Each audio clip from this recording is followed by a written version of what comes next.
રાજકોટ શહેર ટ્રાફિક પોલીસે છેલ્લા ઘણા સમયથી અવાજ કરતા સાયલેન્સરવાળા મોડિફાઈડ બુલેટ સામે ઝુંબેશ શરૂ કરી આવા મોડિફાઈડ સાયલેન્સરવાળા બુલેટના સાયલેન્સરને કબજે કર્યા હતા। છેલ્લા 1 મહિનાથી ચાલતી આ ઝુંબેશમાં ટ્રાફિક પોલીસે કબજે કરેલા આવા 350 ઘોંઘાટિયા સાયલેન્સર ઉપર આજે ટ્રાફિક પોલીસે રોલર ફેરવી દીધું હતું। ટ્રાફિકના એસીપી જેબી ગઢવી અને તેમની ટીમે શીતલ પાર્ક ટોઈંગ સ્ટેશન ખાતે કબજે કરેલા 350 बुलेटના મોડિફાઈડ साइलेंसर ઉપર रोलर फेरवी साइलेंसरનો नाश કર્યો હતો।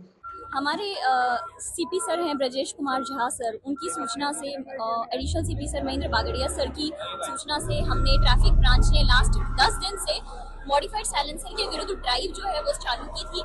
उसमें मॉडिफाइड साइलेंसर को रिमूव किया गया है और उनको आज डिस्ट्रक्शन करने की कार्रवाई जो है वो की गई है। इसमें आरटीओ से अभिप्राय लिया गया है, कंपनी के जो मैनेजर्स हैं उनका अभिप्राय लिया गया है, कोर्ट का प्रॉपर ऑर्डर लेके आज उसका निकाल किया जा रहा है। इसमें हमें ये देखने को मिलता है कि अगर एक बार फाइन करके हम छोड़ते हैं तो वो बार बार वॉयलेशन कंटिन्यू रहता है। तो वॉयलेशन कंटिन्यू ना हो और एक इम्पैक्ट आए उसके लिए आज हमने ये ड्राइव की है। कितने बुलेट मॉडिफाइड किए? 350 व्हीकल्स का जो साइलेंसर है वो रिमूव किया गया है और 350 साइलेंसर्स का आज हम डिस्ट्रक्शन करते हैं। जी जरूर ચોક્કસ એ બાબતે આપને જણાવી દઉં કે મોટર વ્હીકલ એક્ટ મુજબ વાહનની નોંધણી થતી હોય છે અને એનું રજિસ્ટ્રેશન કરવામાં આવતું હોય છે।